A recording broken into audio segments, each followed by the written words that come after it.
Let's talk about the Dallas Cowboys and Kellen Moore because Kellen Moore kind of killed it against the Chicago Bears. And we'll dive into some of the reasons why. We will even look at some tape later here on the show and try to figure out why Kellen Moore actually had an excellent performance against the Chicago Bears. And he made life easier for the offense, for Dak Prescott. He drew some wrinkles in there that we hope become full-time features. We'll get into all of that tonight on A to Z Sports Dallas Primetime. And we will also get into why some of this kind of illustrated how the Cowboys do not trust a particular player. So we'll get into that. And then later on the show, we'll get into how much they actually trust some of their rookies on this season.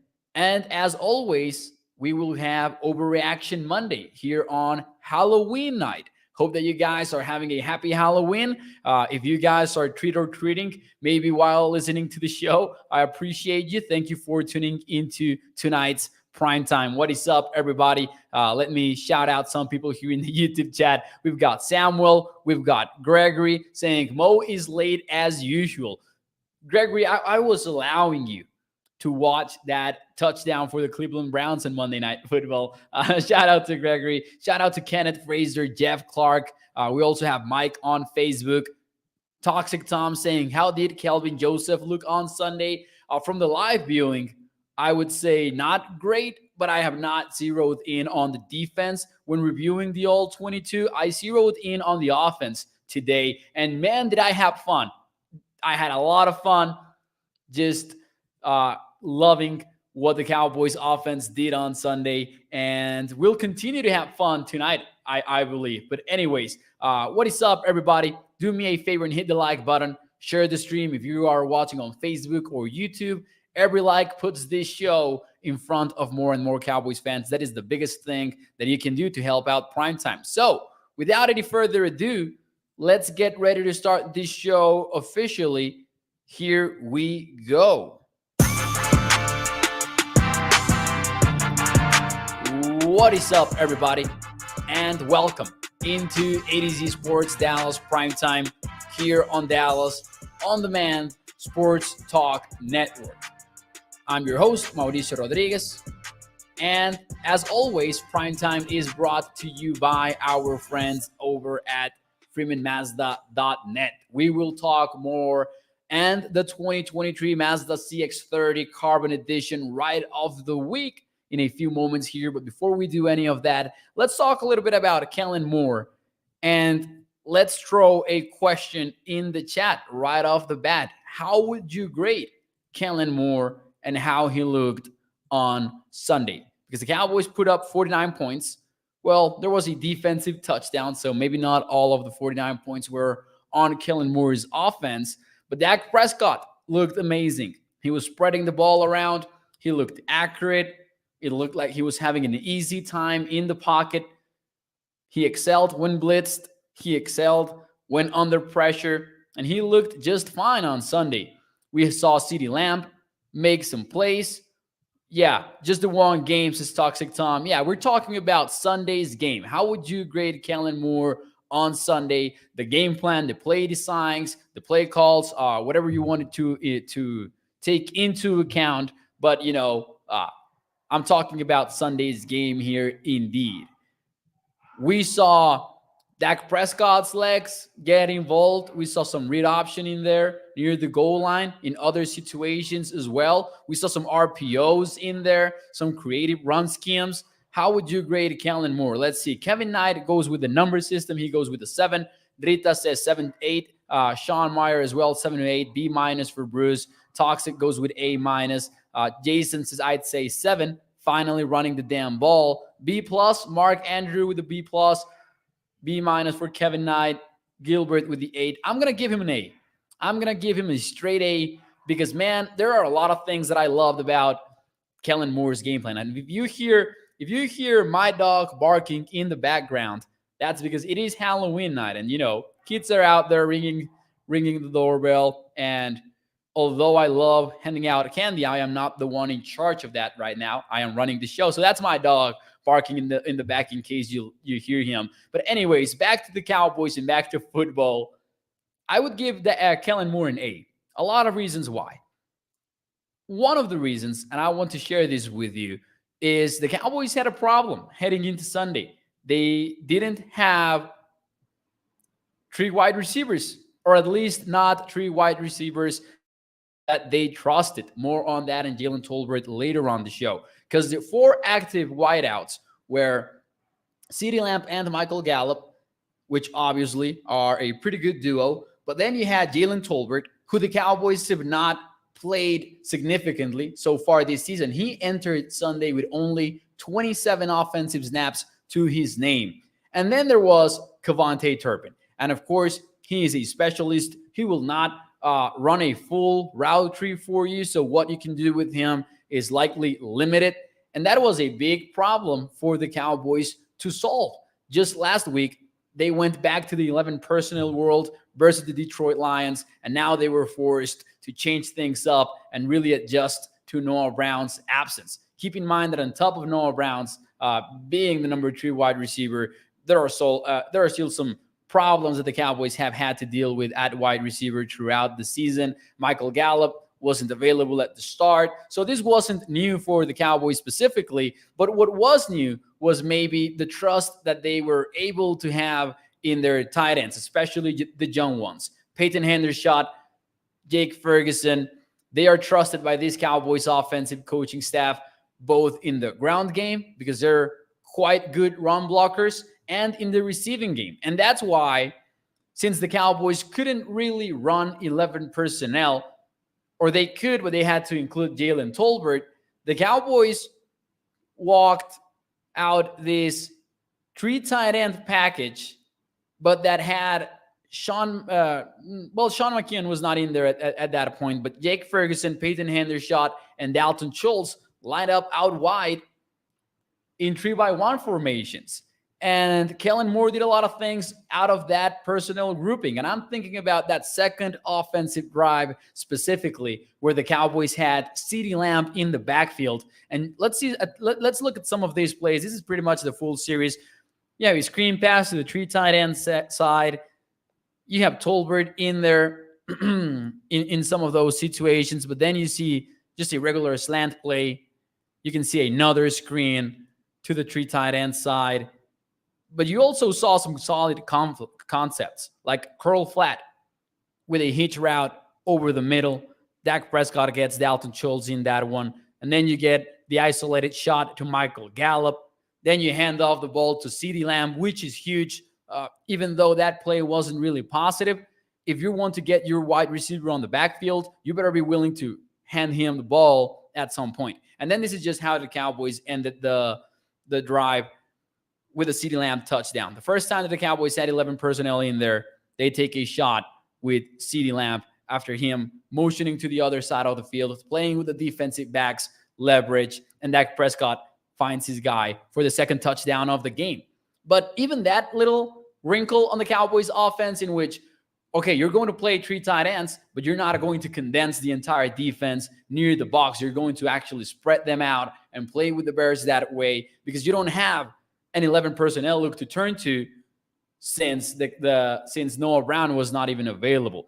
I do think that this speaks volumes as to how the Cowboys feel about Jalen Tolbert, because he was your number 3 wide receiver and he wasn't featured by the Cowboys. The Cowboys, it felt to me, and maybe I don't think that I will be alone in this. It felt like the Cowboys were intentionally trying to avoid having to put number 18 on the field. And in those 25 plays in which he was on the field, he was not targeted at all.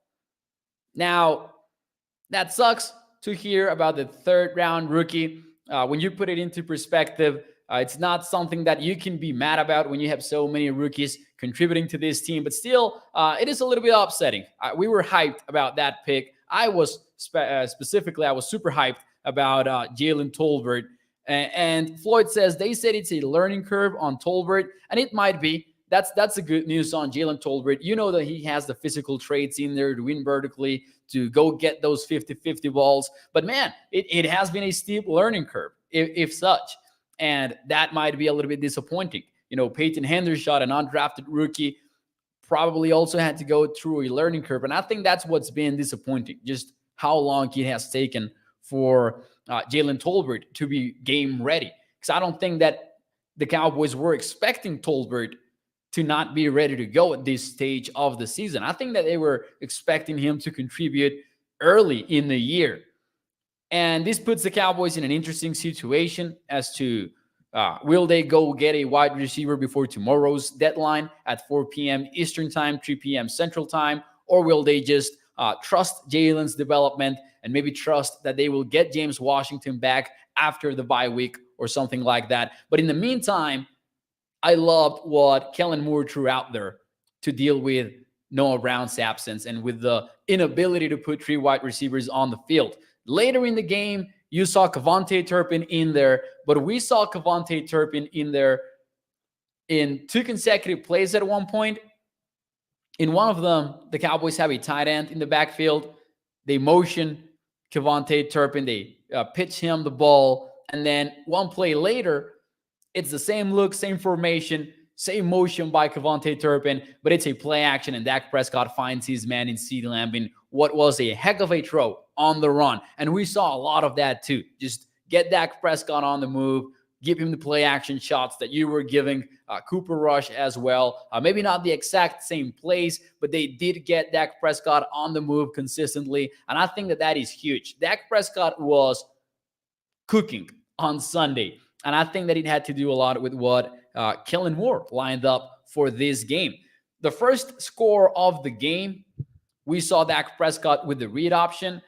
That is a beautiful design. I didn't load up the clip for you guys, but if you go watch it after the show is over, you will notice they sent CeeDee Lamb in motion in order to add a fake to the fake, maybe. CeeDee Lamb fakes the motion in order to give the illusion of a potential handoff. And then Prescott is reading the defensive end, deciding if he should keep it or hand it off to Pollard. And then Dalton Schultz is the lead blocker, but he's coming from the other side. And it just looked clean. The Cowboys offense looked like it had answers for everything. And the thing that I love about this is that you look at the Bengals. They're playing on Monday Night Football right now. You will see that they will not go under center. They won't, because it didn't work out for them early in the season. And that's because we talk a lot about predictable offenses. Let's talk about some football theory here for a moment. Humor me for a second. We talk a lot about, as football fans, we talk a lot about, Kellen Moore is super predictable, or this coach is super predictable. The same for this offense. What we mean when we say that, I believe, is that it's not that they always run on 1st down and 10, or that they always run on 2nd and 7. It's not that exactly, even though those are not great decisions. But it's about giving a defense a look, a formation in a certain situation, and then being able to do a lot of things off of that look. So your run concepts need to be tied into your play action concepts. You cannot have a play action pass that does not have a run off of it. That doesn't exist.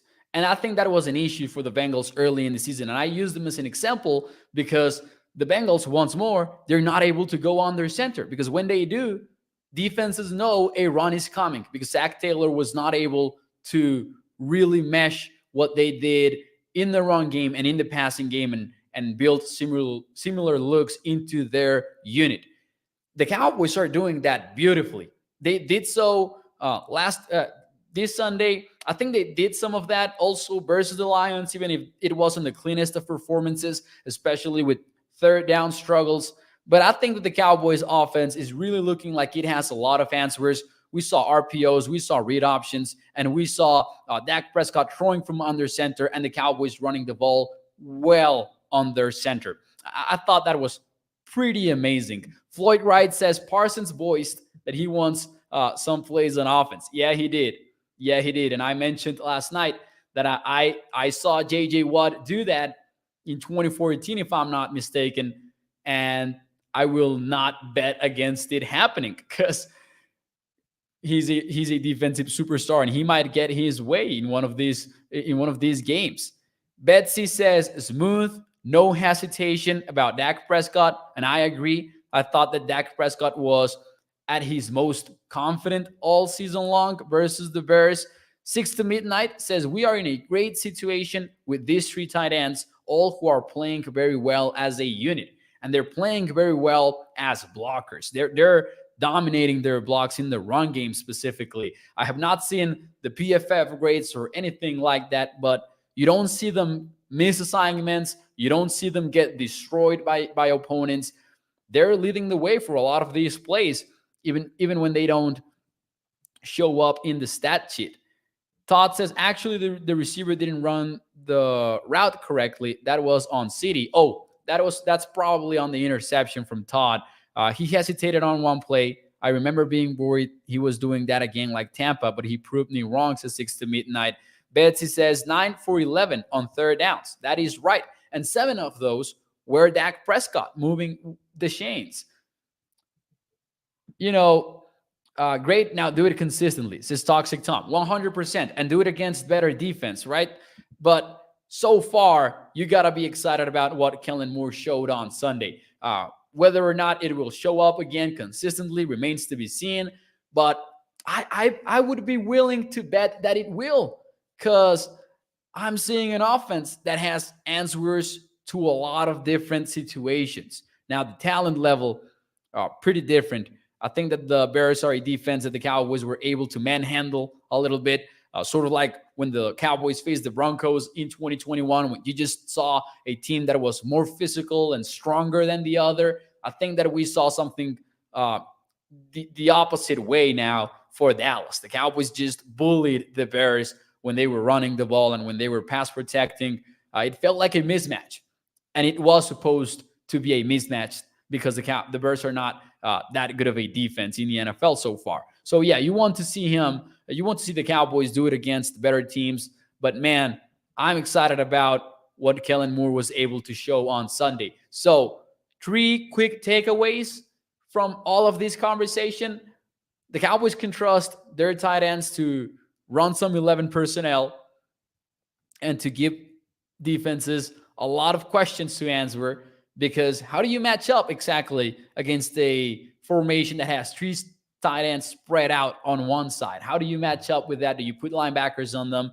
Safeties? Because they're dangerous, I believe, if you put a linebacker on them in pass coverage. And in those plays that we were reviewing earlier, you saw them exploit the Bears zones on defense quite a lot. So that's number one. And then number two, I would say run more read option. Please give me more Dak Prescott on the move, especially on goal line situations or high red zone situations. Get Dak Prescott's legs involved, because you have a talented skill position group in CeeDee Lamb, Michael Gallup. If you include the tight ends, Dalton Schultz and the other guys, you can generate a lot of matchup problems if on top of all that, you also have to make decisions as a defense on reading Dak Prescott in these sort of plays. I think that he can be very dangerous on that. And then finally, I would say just how efficient the Cowboys are throwing the football under center and not just out of the shotgun. I think that will be huge for Dallas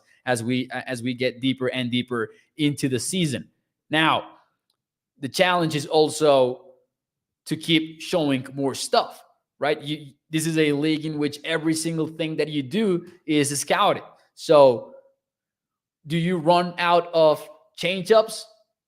Do you run out of, tweaks here and there? Hopefully not. I think that's what we see in a lot of young offensive coaches in the NFL, and maybe one of the most criticized aspects of Cliff Kingsbury's offense in Arizona, for example, that drop-off that they've had over the last few years in the second half of the season. Mike is going to kill Rodgers, says Samuel Rowe. Man, that is a fun revenge game. I will not lie. Samuel, that is a very good comment, because I had not even thought about that one. Is this really the first time that they face each other? Or am I misremembering another game that happened maybe in 2020 or something. I don't know, but that's fun. That is fun. Now, all that being said, we talked about the Cowboys not trusting Jalen Tolbert, but I also wanted to shout out this number 176. 176. What do you guys think that I am talking about here? 176. This is a stat for the game.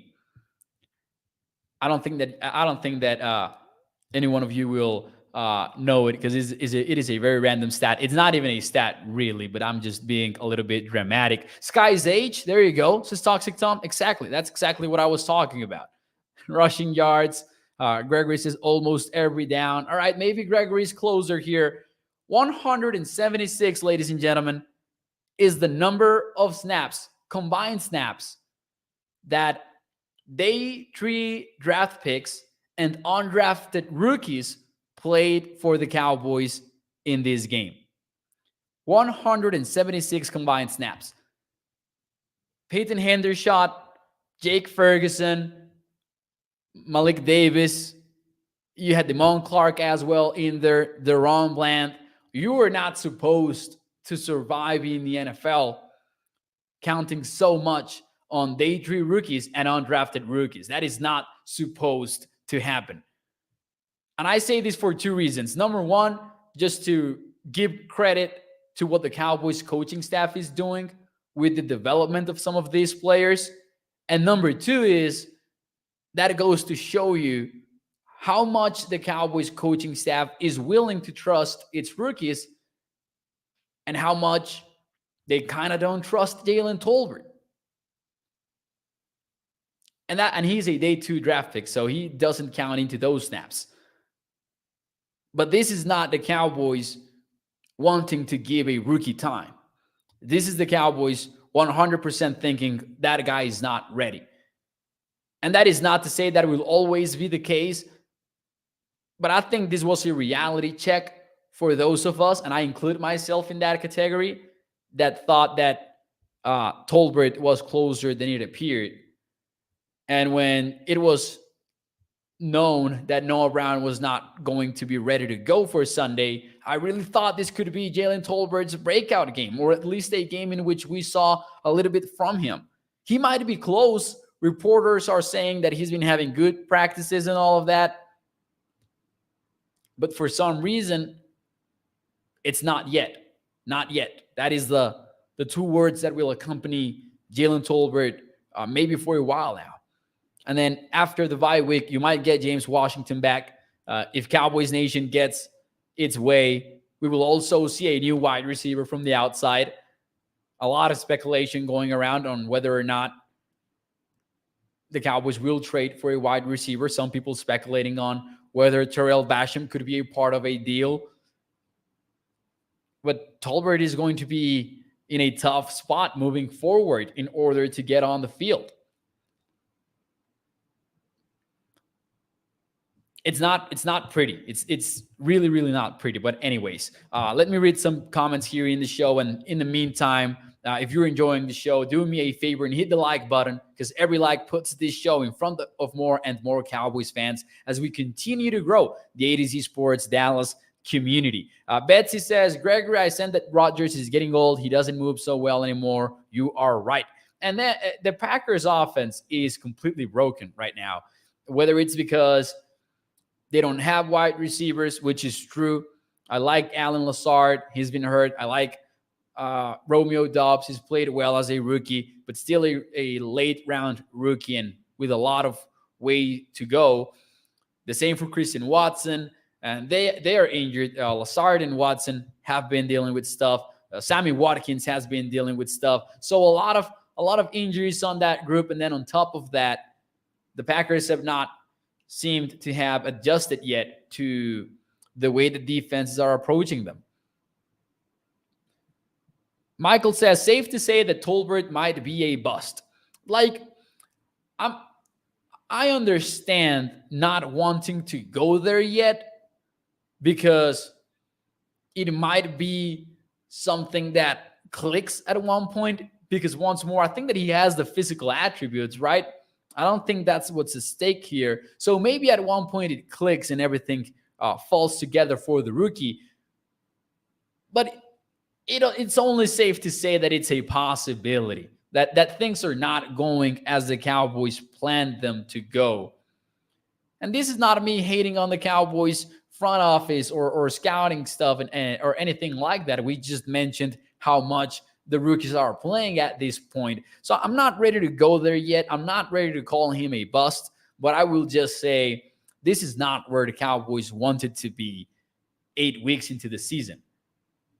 Or if they thought that beforehand, then he might be the biggest star in Cowboys history, right? Like, it wouldn't make a lot of sense to claim that the Cowboys expected this at this stage of the season. Maybe for a few weeks, but we're now 8 weeks into it. So I will just say that this is not where the Cowboys wanted to be with Jalen Tolbert at this stage. Let's see. Joe says, I hope that Jerry gets a middle linebacker before a receiver, because if we can stop the run, we're not winning a playoff game, says Joe.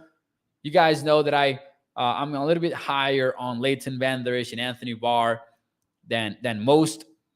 Although I will say that the run defense still has a long way to go. But anyways, they may be looking to trade him, says Floyd. Man, Jalen, that would be a surprise in a lot of ways, I think. But hey, anyways, it's time for a little bit of Overreaction Monday before we get out of here on ADC Sports Dallas Primetime, before we get out of here to enjoy Halloween night and the second half of Monday Night Football. For those of you who are new to ADC Sports Dallas Primetime, how we do this is we throw out there a few statements, and then everyone says their opinion on whether it's an overreaction or is it a fair reaction. So without any further ado, let's do some Overreaction Monday.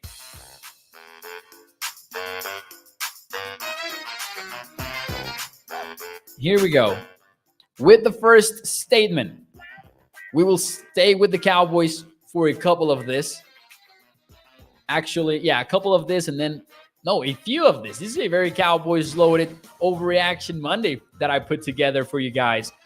Let's start with Jake Ferguson. Speaking of those Cowboys rookies.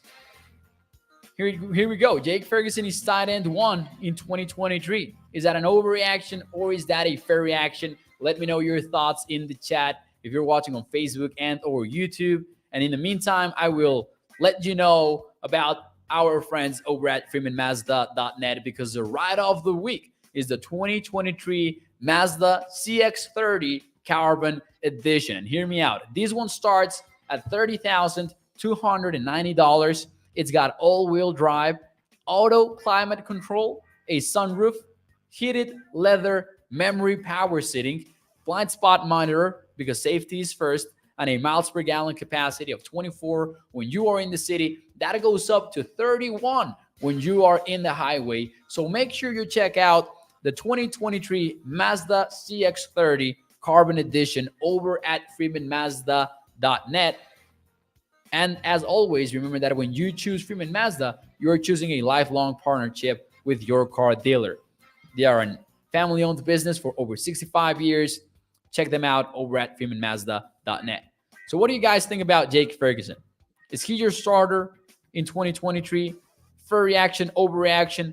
Gregory goes with fair. Joe says over. Toxic Tom says overreaction. 6 to Midnight says Dak loves him some Dalton Schultz. Let's see. Fergie number 1 says Betsy. Fair reaction says Floyd. Schultz only on a 1-year deal and he's been hurt. I'm gonna go with fair reaction. Not because of Jake Ferguson's play alone. I just think that Dalton Schultz will be a tough sign next offseason. And we've heard some rumors here and there about the Cowboys' plan always being to move on from Dalton Schultz after 2022. So I will say fair reaction. It's not my prediction that necessarily. Dalton Schultz will not be a Cowboy in 2023, but I will just say I don't feel very confident about that happening. So I will say fair reaction. Ryan says, hi, bro. What are your thoughts on Aaron Rodgers' play this year? I think that it hasn't been as bad as the media will tell you. The same for Tom Brady, by the way. Different issues on both offenses. But I think that LaFleur and Rodgers are, one, in need of a healthier offense, and two, one tweak and one adjustment away from looking like an efficient offense once more. Because make no mistake about it, heading into week 8, they were a top 10 offense in offensive DVOA. Might not seem like that is the case, but the Packers are not as bad as they seem, in my opinion. They're very hurt at the moment. They do need a number 1 wide receiver, in my opinion, too. They need somebody to step up, or they might be in the market for a wide receiver over the next few hours. But I think Aaron Rodgers has not played that bad as some people will tell you. He's made some throws too. But there are some schematic issues on that offense that I believe the Cowboys will be able to exploit. I don't think that there's a look-ahead betting spread right now, but I think the Cowboys open as favorites, even though it is a road game for Dallas. We'll see. We'll see how that prediction goes. But anyways, moving on to the next question here on Overreaction Monday. Tony Pollard is running back 1. Overreaction or fair reaction? Mark says, and he did say this before the question was out there. Mark says, I think that the Cowboys franchise tag Pollard next year. Tony Pollard is running back 1. Overreaction or fair reaction? Let me know in the comments. Joe, watching from Italy, says overreaction. Toxic Tom says fair. I will go with fair reaction, honestly. I think, listen, I don't know what the Cowboys will actually do. I think that this conversation will be blown out of the water, and that honestly the difference between running back 1 and running back 2 will come down to like 5 carries or something like that anyways. But I do think that the fact that Tony Pollard is number 3 in success rate in the NFL and Ezekiel Elliott is 27 really goes to show you that Tony Pollard can run between the tackles. But I understand wanting to get the pass pro in there and the overall workhorse role for Sick. So I'm not as mad as many people would be. I will just say Pollard kind of should be running back 1. But I think that the Cowboys running back duo is pretty amazing so far. 6 to Midnight says fair, but I don't imagine it will happen. Rita says over. Gregory says fair, I hope. Floyd says fair. Sick's production has been down. And I think that Sick has played well, by the way. Ferry says Bruce, featured them both. That's the way to go, in my opinion. WTF is a 6, says Samuel. Smash and dash, exactly. Sean says, you need more apple than spice. Give Pollard the rock more. Use Sick like a fullback, says Sean. Benito says, definitely a fair reaction. So there you go. I think that there was more agreement on this one. Let's move on to the next one. You know what? Let's spice it up. Let's spice it up here in the chat really quickly. We'll go beyond the Cowboys a little bit. The Eagles. Some of you will not like this one, but you can answer as you wish. The Eagles will go. I don't even need to say it, do I? I don't even need to finish the sentence. The Eagles will go 17-0. Is that an overreaction or is that a fair reaction? Let me know in the comments. I will give you my answer briefly. But I want to know if somebody says fair. Because I know most people will go with overreaction. This is a Cowboys-based show after all. But I want to see if someone has the take. Nah, everyone's going with Toxic Tom. Yeah, giving his username some credit. Fair, Team of Destiny. Nah. Floyd says over. Bruce over. Joey Cruz is over. Everyone is going with the over. Joseph says over. Joseph said over even before the question was thrown out there. Benito says definitely a very fair reaction. They're playing good football. I will tell you what, I will go with overreaction just because I refuse to predict that any team will go undefeated. I refuse to do that. It's just very tough to do. But people are about to get this conversation going in the national media a lot and in Eagles media and everything. And I got to tell you, I can kind of see why. When push comes to shove, I think that the Cowboys will be favored in Week 16 when they host the Philadelphia Eagles. Other than that, I don't know if the Eagles will be underdogs for any other game. They've got Houston. Let me read off the schedule real quick for the Eagles. They've got the Texans. They've got the Commanders. They've got the Sam Ehlinger-led Colts. They've got Aaron Rodgers. They've got the Titans, the Giants, the Bears, Cowboys, Saints, and Giants. There are some losable games in there. Don't get me wrong. There are some losable games in there. And this is the NFL. Even the easiest of games can be an L. But I think that they will be favored in each of their last few games, except the Cowboys game in December. I think the Cowboys will be favored when they play at AT&T Stadium, Floyd. Now, that doesn't mean that they will go undefeated, as I said, but it goes to show you that they kind of have a chance at it. But of course, as Toxic says, they do have to play the game. Just trying to illustrate that they do have one of the easiest schedules in the NFL, as expected since the beginning of the season. And that's not taking credit away from them, because that would be pretty biased to do so. The Eagles are playing good football. But then this takes me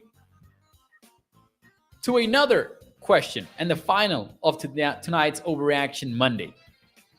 It is a similar question, or along the same lines.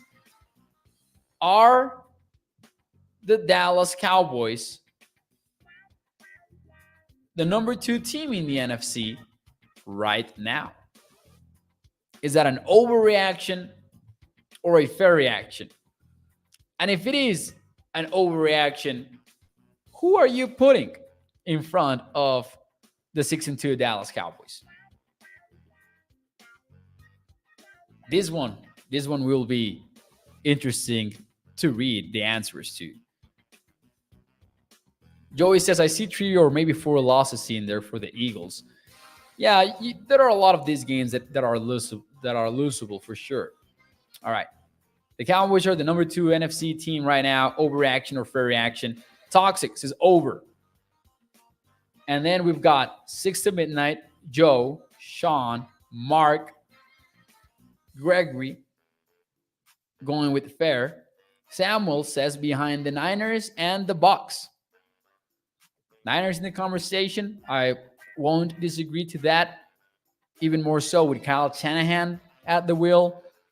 Vikings says Toxic Tom. Based on the record at least.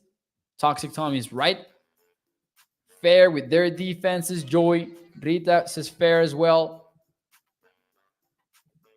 I am going to go with fair reaction as well. Not even going to lie to you. And I know a win streak kind of clouds your judgment, but also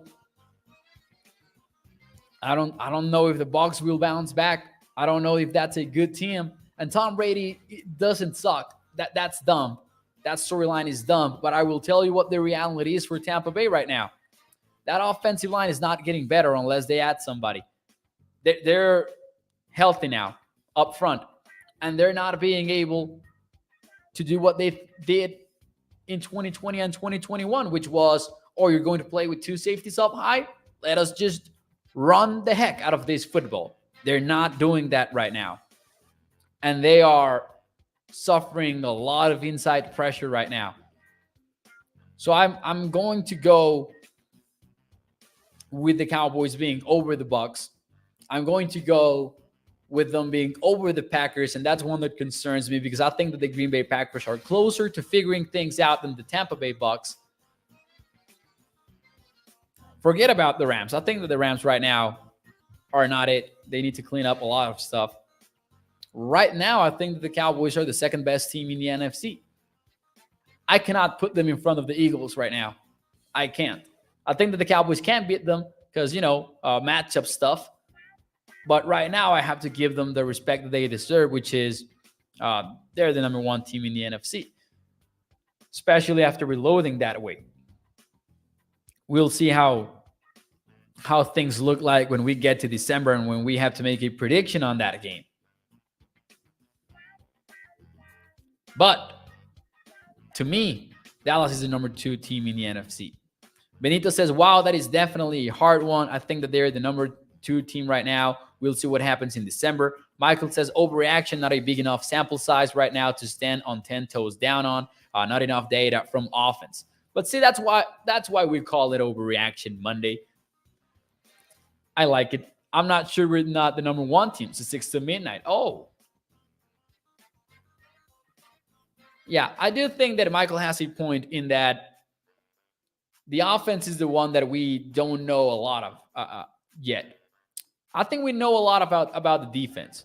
Yeah, they allowed a lot of rushing yards versus the Bears and versus the Lions and even the Eagles. However, they're one of the best pass defenses in the entire NFL. So that matters, and that matters a lot. And also, context matters, I believe, for some of these games in which, the Cowboys allowed a lot of rushing yards to the Bears. For a lot of the game, they were up more than one possession, so that matters for sure. The Cowboys are looking good right now. But anyways, ladies and gentlemen, that will be it for me tonight here on ADC Sports Dallas Primetime. I wonder if tomorrow night, when we meet again here on ADC Sports Dallas Primetime, I wonder if we will be talking about a new wide receiver for Dallas, because there's a lot of noise out there on the Cowboys aiming for one. We'll see if it's real or not. History tells us that they're not going to do it. But then you look at 2018 and you saw the Cowboys trade away a first-round pick for Amari Cooper. So you never know. You never know. I will see you tomorrow night at 8 p.m. Central. Thank you for joining me. Do me a favor and hit the like button. Share the stream. If you're new here, consider subscribing. Mark Aaron says, best Halloween mask ever, Mo. Get some of that candy corn, Moses Floyd. Yeah, we will. We will go trick-or-treating for sure. Mo dressed as a 15-year-old boy. Says 6 to midnight. Damn, that's a good one. I got to give you some respect. That's definitely a good one. There you go. We'll see if the Cowboys trade for somebody over the next 24 hours, and we will talk about it here on Primetime at 8 p.m. Central. Make sure you tune in. Primetime, as always, presented to you by freemanmazda.net. I will see you mañana, 8 p.m. de la noche. Gracias y adiós.